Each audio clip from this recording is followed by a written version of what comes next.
Anomie-Strain Theory is a social and criminology theory that attempts to explain the relationship between social structure, value, and crime. It creates a type of pressure that promotes deviance. It was put together by Robert Merton. Um, he built on top of the work of Mr. Durkheim.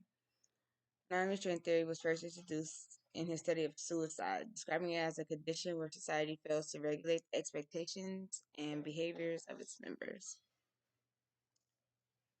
Um, the strain, also known as pressure, in his theory. So basically, like the pressure of society and things like that.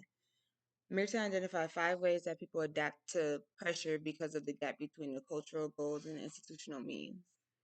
And conformity, which is accepting the cultural goals and the institutional means. Innovation, which is accepting the cultural goals but using illegal or illegitimate means to achieve them. Ritualism is abandoning the cultural gods but comply with the institutional means. Retreatism is rejecting both the cultural goals and the institutional means, and rebellion is rejecting the the existing. I'm sorry, rejecting the existing cultural goals and institutional means, and advocating for new ones. The key concepts of his theory was anatomy is defined as a state of normalness, so basically social norms. It was the first introduced in a Mill study of suicide, describing it as where society fails to regulate the expectations and behaviors of its members. The cultural goals is aspirations that society encourages the individual to achieve, so wealth, success, yeah, it's like materialized. Institutional means are socially accepted ways to achieve these goals, such as education, employment, and hard work. So in society, they want us to work hard, be educated, and have a good job in order to achieve these cultural goals, which is to have wealth and success. And then strain. Strain is the pressure individuals feel where there's a lack of connection between the cultural goals and the ability of legitimate means to achieve the goals. So disadvantaged person, a minority, someone who comes from poor backgrounds, who are trying to achieve these financial success through hard work and education, it's like a lot of pressure that's put on them. They feel like they can't do it legally. Like me legally going to work, working hard, and having an education is not going to meet this goal. So it's just the pressure that they feel. The strengths of his theory explains deviance.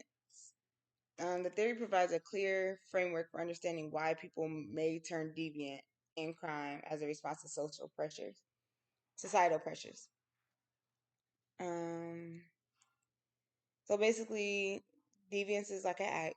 So when people are stealing or what's the word I'm looking for? Like doing fraudulent activities, they're trying to create the wealth, like be wealthy and successful, but in the process they're doing deviant acts. It emphasizes social structure, so it highlights the role of a social structure influencing behavior, specifically the impact of inequality. So, like coming from households that's what's the word I'm looking for? Privileged, I guess, in a sense. And then also the variety of adaptations. There's different modes of adaptation, but it refers to a subtle understanding of how individuals respond to strain. So some people, when they're feeling under pressure, they could become depressed or start to compare themselves, be insecure, things like that. And some people, they can handle a lot of pressure and just kind of move with emotions and adapt to it, but some people can't. The criticism of the theory, um, it overly focuses on economic success and does not account for other forms of deviance not related to financial goals. It overlooks the psychological factors and personal agency in the decision to engage in the deviance. It ignores important factors like community influence and peer pressure that can lead to these deviant acts. Culturally, it favors the Americans. So it puts emphasis on the material success, but it may not be relevant to other cultures.